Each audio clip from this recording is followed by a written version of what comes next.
आंदोलन। मुक्ति से पता चलता है कि महाबोधि महाविहार कब्जे में, कैद में है। और मुक्ति का आंदोलन आज भारत के करोड़ों बुद्धिस्टों, अम्बेडकरवादी और बहुजन समाज की एक स्वाभिमान की लड़ाई, सम्मान के प्रतीक में पूरे भारत देश में खड़ी हुई कि आज ये सम्मान के प्रतीक की लड़ाई है। विरासत नहीं बचेगी तो हम बचकर क्या करेंगे? विरासत ही नहीं बचेगी, हमारी संस्कृति सभ्यता ही नहीं बचेगी, तो हम बच भी गए तो भी क्या करेंगे? करेंगे भी तो क्या? विरासत बचानी है, संस्कृति बचानी है, तभी तो जीना है। महाबोधि महाविहार मुक्त करने की इस लड़ाई में, जो लड़ाई देश और दुनिया में रहने वाले बुद्धिस्ट समाज की सबसे जो जीवन का उद्देश्य बन गया, जो ये सोचने लगा अगर मेरे जीते जी महाबोधि महाविहार मुक्त नहीं हुआ तो शायद मैं आपको माफ ना कर सकूं, मैं अपने आप को शायद ये कह ना सकूं कि मैं बुद्ध के धर्म पे चलने के बाद भी शांति से नहीं बन सका। मुझे जब मृत्यु आए तो मैं आश्वस्त होके जाऊं दुनिया से कि मुझे अवसर मिला था, मुझे मौका मिला था। मैं बुद्ध से तो नहीं मिला, मैं बुद्ध के साथ तो नहीं चला, मैंने बुद्ध के उपदेशों को तो नहीं सुना, पर मुझे मिला था बुद्ध के ज्ञान स्थली महाबोधि महाविहार मुक्ति का आंदोलन, मुझे मिला था। और जब मुझे मिला है तो मैं चूक क्यों जाऊं, मैं मौका छोड़ क्यों दूं? क्योंकि उसी में तो बसे हैं मेरे तथागत बुद्ध के ज्ञान के प्राण। वहीं पे तो बदला था सिद्धार्थ का जीवन, सिद्धार्थ का तो जीवन बदला और सिद्धार्थ ने बुद्ध बनकर संसार के युग परिवर्तन को बदल के रख दिया। मुझे मौका मिला इस धरती का, और हमें गर्व होना चाहिए। हमसे ज्यादा भारत के बाहर बुद्धिस्ट लोग रहते, बड़े संतावान, जो बुद्ध में अटूट विश्वास करते हैं। तथागत बुद्ध का आदर सम्मान से बड़ा उनके जीवन में और कुछ नहीं है, फिर भी वो अभागे हैं, क्योंकि बुद्ध को उनके यहां पर ज्ञान प्राप्त नहीं हुआ, सिद्धार्थ का उनके यहां पर जन्म नहीं हुआ, बुद्ध को महापरिनिर्वाण उनके यहां पर नहीं मिला। हमें तो गर्व है कि हम उस धरती पे पैदा हुए जिस धरती पे सिद्धार्थ को जन्म भी हुआ, ज्ञान भी हुआ और महापरिनिर्वाण भी हुआ। तो ये धरती बुद्ध के ज्ञान से सुशोभित हो जाती है। इस धरती के कण कण में बुद्ध के ज्ञान की गूंज है। तो ये धरती कह रही है कि महाबोधि महाविहार उसी धरती पे खड़ा है। सम्राट अशोक ने जब सपना देखा कि दुनिया में मैंने युद्ध बहुत लड़े, बड़े से बड़े शक्तिशाली राजाओं को हराया, बड़ी से बड़ी सेना को हराया, पर जब सामना मेरा तथागत बुद्ध के धम से हुआ तो मैं टिक नहीं पाया, रुक नहीं पाया। मेरे अपने हाथों से मेरी तलवार नीचे चली गई, सर झुकने लगा, घुटने टिकने लगे और मन मस्तिष्क में एक ही बात दौड़ने लगी कि दुनिया में अगर कोई सबसे शक्तिशाली है तो वो भगवान बुद्ध का धम है। भगवान बुद्ध के धम की शक्ति उतनी बड़ी है, ताकत उतनी बड़ी है,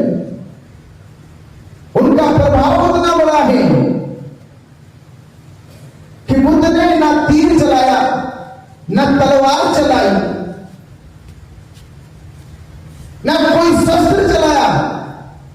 बुद्ध ने अपने शाश्वत ज्ञान के सत्य से संसार के युग को बदल के रख दिया, जीवन को बदल के रख दिया। अंगुलीमाल को बिना धमकाए, बिना डराए उनके जीवन को बदल के रख दिया। इतना प्रभावशाली है भगवान बुद्ध का धर्म। ये प्रभावशाली धर्म की प्राप्ति का स्थान है बोध गया। बोध गया की धरती को क्यों बचाना है? किसी समाज की पहचान उसकी सभ्यता संस्कृति से, उसके संस्कारों से लगाई जाती है कि वह समाज कितना विकसित समाज है, इस आधार पर नहीं कि वो कितना धनवान है, उसके घर कितने बड़े बड़े हैं। इस बात से समाज की विकसित होने की पहचान नहीं होती, बल्कि इस आधार पर होती है कि उस समाज की शिक्षा का स्तर क्या है, उस समाज की सोच का स्तर क्या है, उसके संस्कार कैसे हैं, उसकी संस्कृति की पहचान क्या है। तब जाकर एक विकसित समाज की पहचान का पता चलता है। और एक चीज और मैं खास बताऊं, महाबोधि महाविहार जहां से सिद्धार्थ गौतम चलकर सारनाथ पहुंचे और सारनाथ में पहला उपदेश दिया, और वहां के पहला वर्षावास करने के बाद जब तथागत को श्रावस्ती जाते हैं तो श्रावस्ती में तथागत से किसी ने पूछा कि संसार में किस समाज का पतन नहीं हो सकता, किस संस्कृति का पतन नहीं हो सकता, किस धर्म का पतन नहीं हो सकता, किस विचारधारा का पतन नहीं हो सकता। तथागत बुद्ध कहते हैं जो समाज अपने धर्म अस्त्रों की रक्षा करता हो, जो समाज अपने धर्म अस्त्रों की रक्षा करता हो, जो समाज अपनी धरोहर को बचाए रखता हो,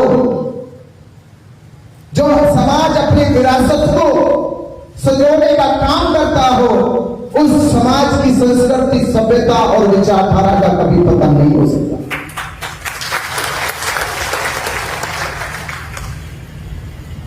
आज भारत में हम क्यों अभागे लगते हैं, क्यों अनजाने लगते हैं, क्यों हमारी पहचान को लोग आदर नहीं देते, क्यों हमारे से मिलने के बाद लोगों में हीन भावना जग जाती है, क्यों हमारे मनोबलों को गिराया जाता है? क्योंकि हमारा इतिहास मिटा दिया गया है। क्योंकि इतिहास से प्रेरणा मिलती है, इतिहास से प्रेरणा मिलती है, और जहां से प्रेरणा मिलती है वहां से परिवर्तन आता है, और जहां से परिवर्तन होता है वही समाज सभ्य और ताकतवर बनाता है, क्योंकि परिवर्तन कर सकता है। आज हमारे पास दुनिया में परिवर्तन लाने का महाबोधि महाविहार से दूसरी कोई विरासत बड़ी नहीं है। दुनिया से जब ये लोग यहां पर आएंगे वो आपसे मिलेंगे, पूछेंगे कि आपका इतिहास क्या है, क्या आपने अपनी धरोहर को, संस्कृति को बचाया? तो आप क्या जवाब दोगे? मुसलमान सीना तान के कह सकता है कि हमने मक्का मदीना बचाया है, हमने मक्का मदीना बचाया है। ईसाई कह सकता है सीना तान के कि हमने यरूशलेम के चर्च को, वेटिकन सिटी के चर्च को बचाया है।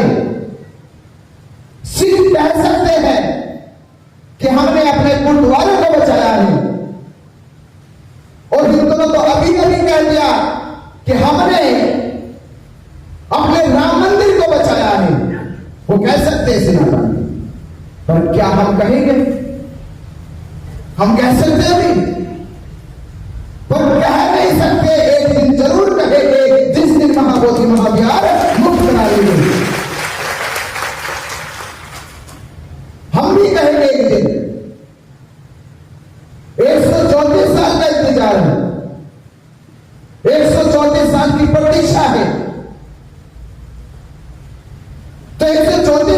प्रतीक्षा को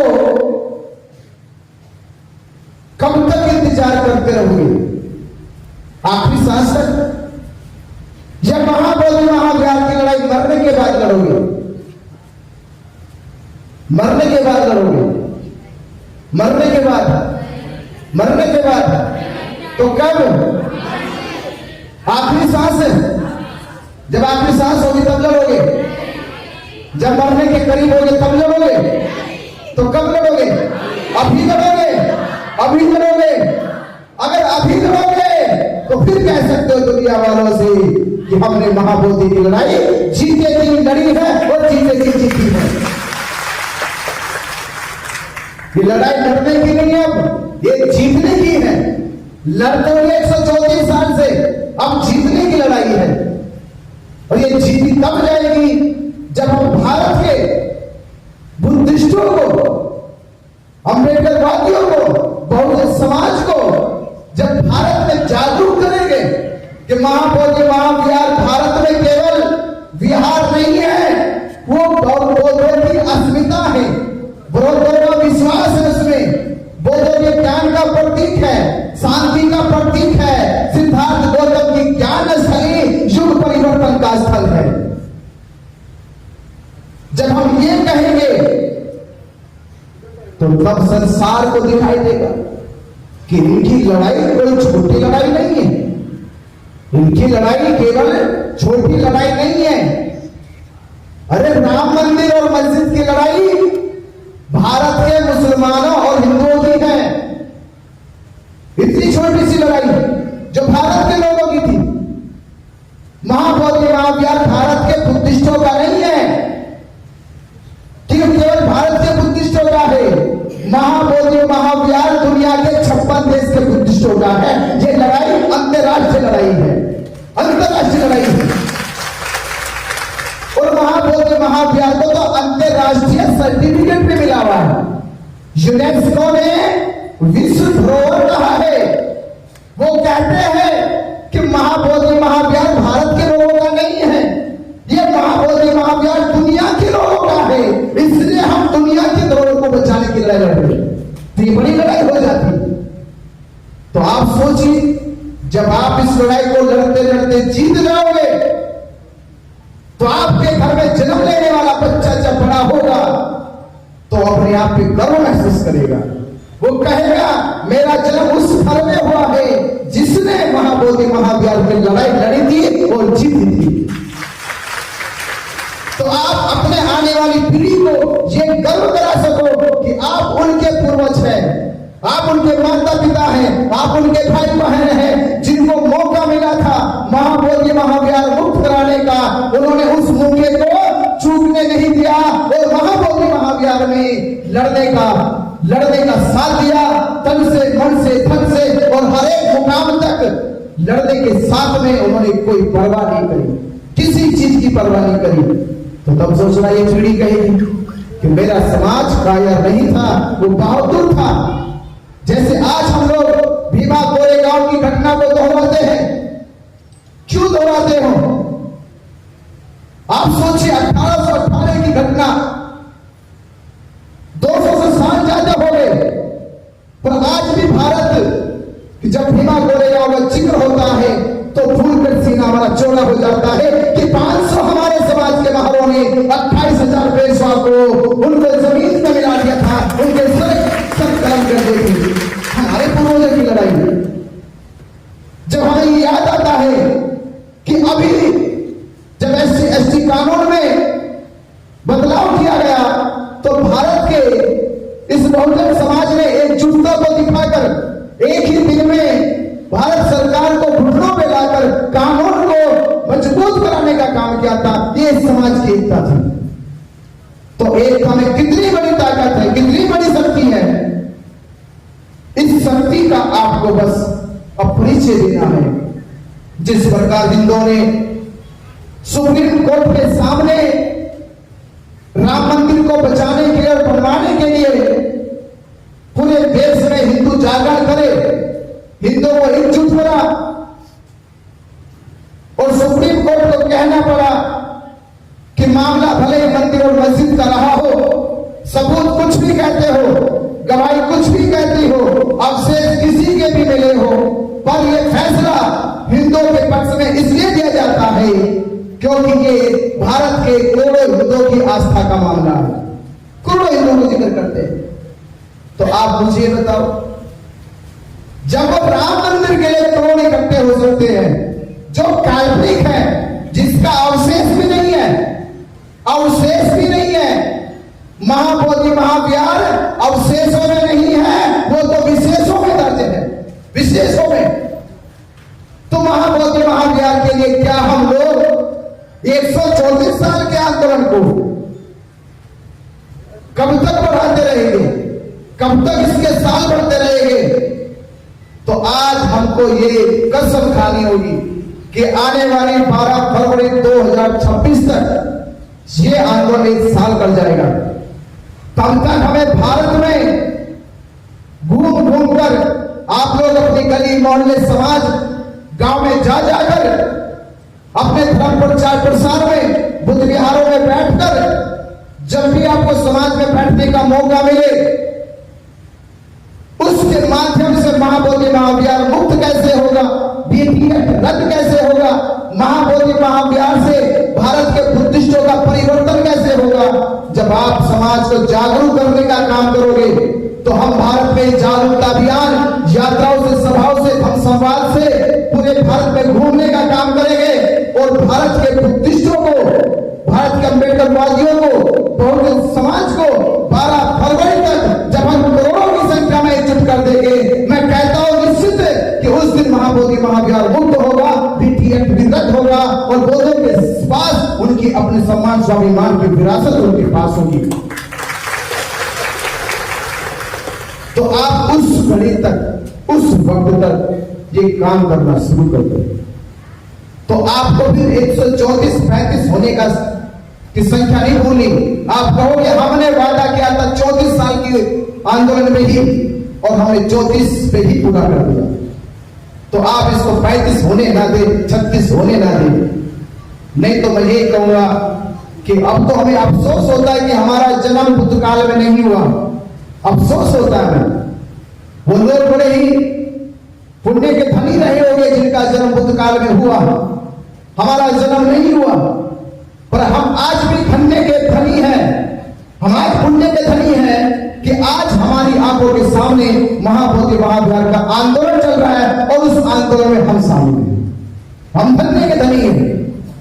तो आप अपने आप को भी धनी माने कि आपको ये आंदोलन मिला है, इस पीढ़ी को ये आंदोलन मिला है और ये पीढ़ी इस आंदोलन को लड़ेगी भी और जीतेगी भी। आपने मेरी बात को ध्यानपूर्वक सुना और तमाम साथियों का मैं बहुत बहुत साथियों का धन्यवाद करता हूँ कि जिन्होंने इस मुहिम को अपने कंधों पे उठाया है, अपनी जिम्मेदारी समझा है, जिन्होंने ये प्रण लिया है कि बाबा साहब अम्बेडकर जी ने हमें 14 अक्टूबर 1956 को धम्म की दीक्षा दी थी। ये समाज वादा करता है कि बाबा साहब अम्बेडकर आपने जिस धम्म की दीक्षा हमें दी थी, हम उस धम्म के धर्म स्थल को मुक्त करा के आपको देंगे।